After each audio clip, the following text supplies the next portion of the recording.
En las cálidas tierras de Egipto, bajo la mirada de dioses con cabeza de animal y faraones convencidos de su propia inmortalidad, la muerte nunca fue un final. Era, más bien, una puerta, una transición peligrosa y compleja hacia una eternidad que debía ganarse, fabricarse y asegurarse con una precisión casi científica. Los antiguos egipcios eran maestros de la preservación, su habilidad para momificar un cuerpo y ponerle pausa al tiempo es legendaria. Pero sus ambiciones iban mucho más lejos. Buscaban algo que roza la ciencia ficción, algo que desafía por completo nuestra idea de lo que es la vida y la muerte. Los egipcios no solo momificaban a sus muertos, llevaban a cabo un ritual increíblemente extraño para, en esencia, devolverles la vida. Imaginen a un sacerdote, con el rostro oculto tras una máscara de chacal, preparándose para la apertura de la boca. En sus manos sostiene instrumentos de obsidiana, sílex e incluso de un metal caído de las estrellas. Se acerca al rostro silencioso de la momia no para despedirse, sino para reanimarla, para devolverle los sentidos y la capacidad de existir en otro plano. Pero, ¿qué ocurría realmente en esa ceremonia secreta, justo a las puertas de la tumba? ¿Era un acto simbólico, un teatro para consolar a los vivos? ¿O es que los egipcios descubrieron de verdad el secreto para vencer a la muerte? Quédate, porque vamos a descifrar los secretos de uno de los rituales más enigmáticos y profundos de la historia. Vamos a abrir la boca de los muertos. Traten de imaginar la escena. El sol de Tebas cae sobre el Valle de los Reyes. Un cortejo fúnebre ha cruzado el Nilo, desde la orilla de los vivos al este, hacia la de los muertos, al oeste. El silencio del desierto solo se rompe por los lamentos de las plañideras, mujeres contratadas para interpretar el dolor cósmico de las diosas Isis y Neftis. La momia, envuelta en metros de lino y dentro de su sarcófago, es colocada en vertical frente a su morada eterna. El aire huele a incienso, a natrón y a arena. Y entonces, aparece él. Una figura salida de una pesadilla o de un sueño divino. Un hombre, un sacerdote, pero con la cabeza de un chacal negro. Es la encarnación de Anubis, el dios del embalsamamiento y guía de las almas. Este sacerdote, conocido como el sacerdote Sem, no está solo. Lo acompaña un sacerdote lector, el Kereb, que sostiene un papiro con las palabras de poder que están a punto de ser recitadas. Y, fundamental, está el hijo mayor del difunto, que interpreta a Horus, el hijo que viene a restaurar a su padre Osiris. El sacerdote Sem, a menudo vestido con una piel de leopardo, se acerca a la momia. Pero en sus manos no lleva flores ni comida, sino un juego de herramientas que parecen más de un cirujano o un escultor. Una azuela, un cuchillo extraño, cinceles de metal. Y con estos instrumentos, se dispone a tocar los ojos, los oídos, la nariz y, sobre todo, la boca de la figura. Este es el clímax del funeral, el acto que definirá si el largo y complejo proceso de embalsamamiento ha valido la pena. La pregunta que nos hacemos miles de años después es enorme. ¿Qué creían que estaban haciendo? Para nosotros, la escena es macabra. Tocar una momia con herramientas afiladas para abrirle la boca suena a superstición primitiva. Pero para los egipcios, esto era tecnología punta. Un procedimiento espiritual tan vital como el propio embalsamamiento. No estaban actuando, estaban activando un cuerpo, iniciando la secuencia de arranque para la eternidad. La clave no es si nosotros creemos que funcionaba, sino entender por qué ellos estaban absolutamente convencidos de que era esencial. Y para eso, tenemos que entender la fascinante física del alma egipcia. Para nosotros, en el siglo XXI, el alma suele ser una idea abstracta, única e indivisible. Para un antiguo egipcio, esa idea sería terriblemente simple. Su concepto de la conciencia era mucho más complejo, una composición de varias partes interconectadas, cada una con su propia función y sus propias necesidades después de morir. Entender esto es la clave para descifrar por qué la apertura de la boca no era una opción, sino una necesidad. Primero, estaba el Ka. Piensen en el Ka como la fuerza vital o el doble espiritual de una persona. Era una réplica exacta, un gemelo invisible que nacía contigo. Tras la muerte, el Ka se separaba del cuerpo, pero tenía un problema. Necesitaba sustento para sobrevivir, igual que una persona viva. Necesitaba comida, bebida y un lugar donde vivir. Pero ¿cómo iba un espíritu a consumir ofrendas físicas? Aquí entra la magia. El Ka no consumía el pan o la cerveza, sino su esencia espiritual. Y para hacerlo, necesitaba un punto de anclaje en nuestro mundo, un lugar donde aterrizar. Ese lugar era el cuerpo momificado. Si el cuerpo se destruía, el Ka podía usar una estatua del difunto como un cuerpo de repuesto. Por eso las tumbas están llenas de estatuas, que no eran adornos, sino residencias funcionales para el Ka. Luego teníamos el Ba. El Ba es lo más parecido a nuestra idea de personalidad o alma. Se representaba como un ave con cabeza humana y podía moverse libremente entre el mundo de los vivos y el de los muertos. De día, el Ba podía salir de la tumba, sobrevolar el mundo que conoció y visitar a sus familiares. Pero cada noche, debía volver a la tumba para reunirse con el Ka y el cuerpo. Esta unión era crucial para regenerarse y renacer con el sol al día siguiente, igual que el dios Ra. Si el Ba no podía encontrar o reconocer el cuerpo, se perdía para siempre, y el difunto sufría una segunda muerte, la aniquilación total. Esto explica la obsesión por la momificación y los retratos realistas, eran una baliza de identificación para el Ba errante. Además, había otros componentes. El Ak, el estado glorificado que se alcanzaba tras superar el juicio de Osiris y unirse a los dioses, convirtiéndose en una estrella. El Ren, el nombre, era tan vital que mantenerlo escrito aseguraba la existencia. Borrar el nombre de alguien era el peor castigo, un intento de borrarlo de la realidad. Y la Seut, la sombra, considerada otra parte integral del ser. Con este complejo rompecabezas en mente, la apertura de la boca empieza a tener sentido. La muerte era una desintegración, donde todas estas partes se desperdigaban.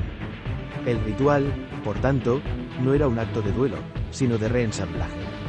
La momificación preservaba la carcasa, pero era una casa vacía e inerte. Para que el Ka pudiera habitarla y el Ba pudiera reconocerla, el cuerpo, de carne o piedra, necesitaba ser activado. Necesitaba que sus sensores fueran encendidos de nuevo. Necesitaba poder ver, oír, hablar y comer, no en un sentido biológico, sino metafísico. Eso es lo que hacía la apertura de la boca. No revivía un cadáver. Animaba un vehículo para la eternidad. Como casi todo en Egipto, la apertura de la boca no apareció de la nada.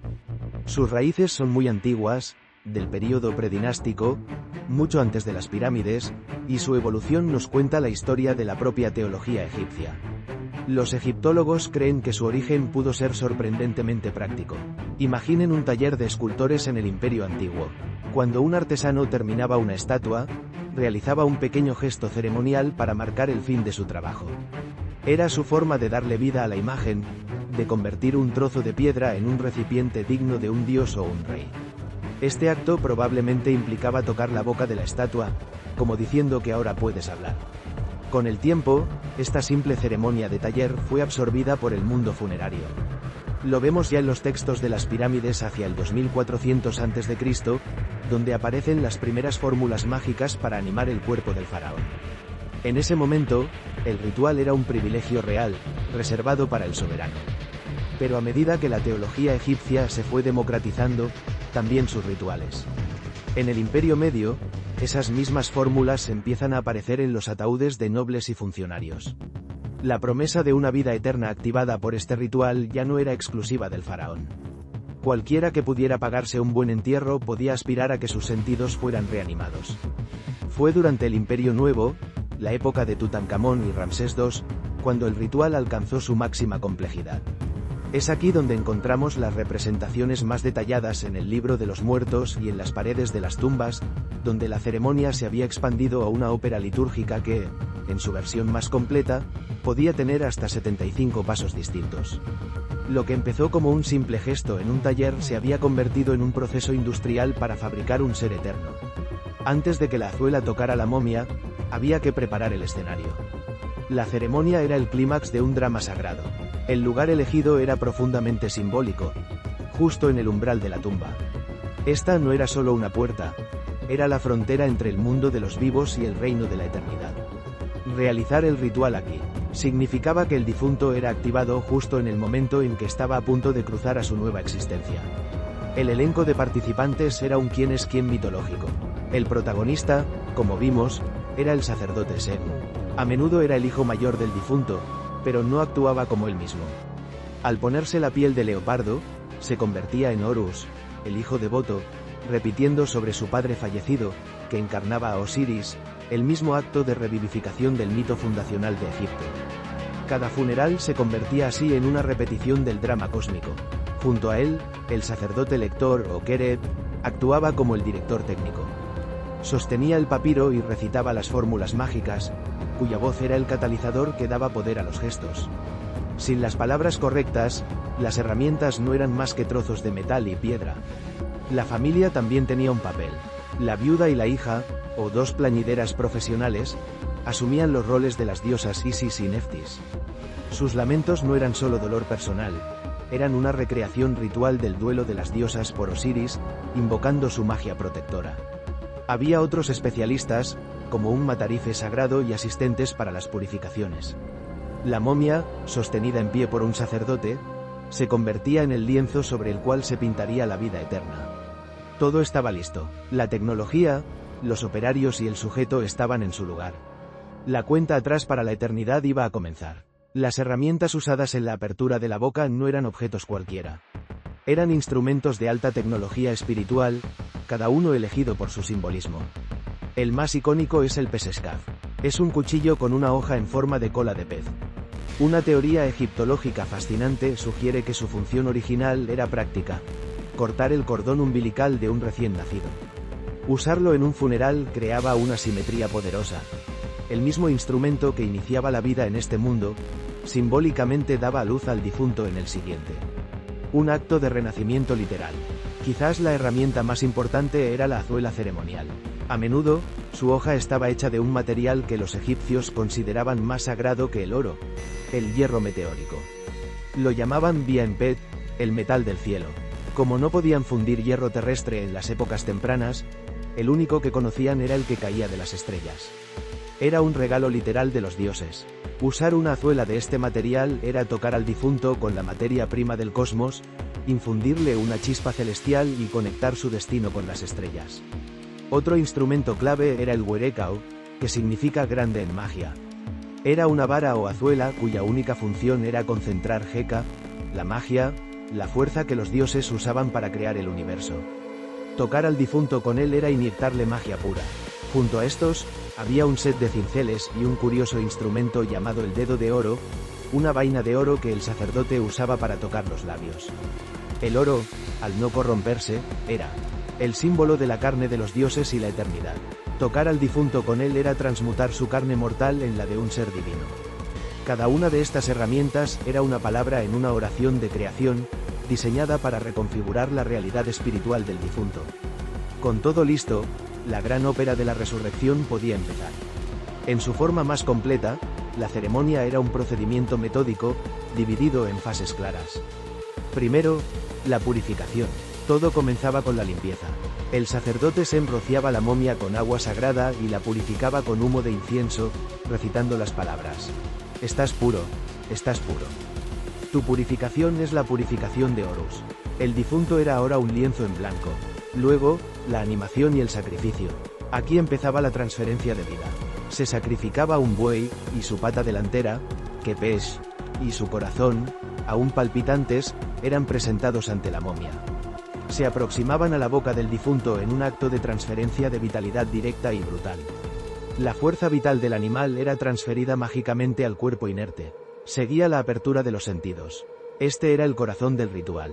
El sacerdote Sem tomaba la azuela de hierro meteórico. Realizaba el gesto de abrir la boca mientras el lector recitaba la fórmula clave del capítulo 23 del libro de los muertos. «Mi boca es abierta por Ta», con ese cincel de metal con el que abrió la boca de los dioses. El acto se repetía para los ojos y los oídos. Luego, con el cuchillo Pesheskaf, volvía a tocar los labios, reforzando el acto de nacimiento. Al final de esta fase, los sensores espirituales del difunto estaban, en teoría, online. Después venía el banquete funerario. La prueba de que el ritual había funcionado era inmediata. Había que alimentar al difunto. Se presentaba una enorme cantidad de ofrendas ante la momia ahora consciente. Pan, cerveza, carne, vegetales. El sacerdote recitaba: «Oh, nombre del difunto, toma para ti este tu pan». El difunto ahora consumía la esencia de los alimentos para potenciar su Ka. Finalmente, los rituales de clausura. Se realizaban las últimas unciones, se le vestía simbólicamente con las insignias de su rango y se le entregaba un ejemplar del libro de los muertos, su mapa para el más allá. Con una última purificación, la ceremonia concluía. El sarcófago era introducido en la cámara funeraria y sellado. El equipo ritual borraba sus huellas, dejando al difunto en silencio.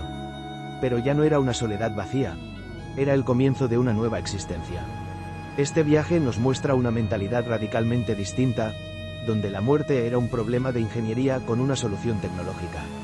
Si te está fascinando este viaje a los secretos de Egipto, no olvides suscribirte y activar las notificaciones para no perderte nuestras próximas investigaciones. Porque aún nos queda la gran pregunta, ¿funcionaba realmente? La respuesta te va a sorprender. Llegamos al núcleo de la cuestión. Después de todo esto, ¿contenía la apertura de la boca el secreto para devolverle la vida a los muertos? La respuesta es un no rotundo, y un sí absoluto. Todo depende de cómo definamos vida. Si por vida entendemos la reanimación biológica de un cuerpo, la respuesta es, obviamente, no. Los egipcios eran pragmáticos y excelentes anatomistas. Sabían que la muerte física era irreversible. No esperaban que la momia se levantara y se fuera a tomar una cerveza. Pero si cambiamos la perspectiva y adoptamos la suya, si entendemos vida como la continuación de la conciencia y la capacidad de interactuar con el universo, entonces la respuesta es un sí rotundo. Para ellos, la apertura de la boca era el secreto de la vida eterna. No era magia vudú, era una sofisticada tecnología espiritual. El objetivo no era reparar el hardware biológico dañado, sino instalar y activar el software necesario para operar en una nueva realidad, el más allá. La momia y las estatuas eran la interfaz, el terminal físico a través del cual el Ka y el Ba podían seguir existiendo. Piénsalo con una analogía moderna. Un avatar en un videojuego. El personaje en la pantalla no está vivo, pero puede ver, oír y actuar en su mundo digital. Para que funcione, necesita dos cosas. Un jugador, la conciencia, el Ba, y una consola encendida con sus periféricos activados, el hardware, el Ka anclado al cuerpo. La apertura de la boca era, en esencia, el acto de encender esa consola y activar los periféricos. Al abrir la boca y los ojos, no esperaban que los órganos funcionaran, sino que habilitaban los canales correspondientes en el cuerpo etérico del difunto. Estaban permitiendo que la estatua viera las ofrendas y que la momia escuchara las plegarias. Estaban asegurándose de que el Ba encontrara un hogar funcional al volver cada noche. Entonces, ¿descubrieron los egipcios el secreto para vencer a la muerte? Desde su perspectiva, sí, lo hicieron. Vencer a la muerte para ellos no significaba no morir, sino asegurar que la muerte no fuera el final. La muerte era una enfermedad, y su cura era este complejo tratamiento que culminaba en la apertura de la boca. No era un secreto para la resurrección física, sino la tecnología espiritual para garantizar la vida eterna. Era la clave que desbloqueaba las puertas de la percepción en el más allá. Sin este ritual, la momia era solo un objeto y la tumba una prisión. Con él, el difunto se convertía en un Osiris, un ser completo y poderoso, listo para navegar los misterios del inframundo y unirse al ciclo eterno del sol y las estrellas. El ritual de la apertura de la boca es mucho más que una curiosidad macabra.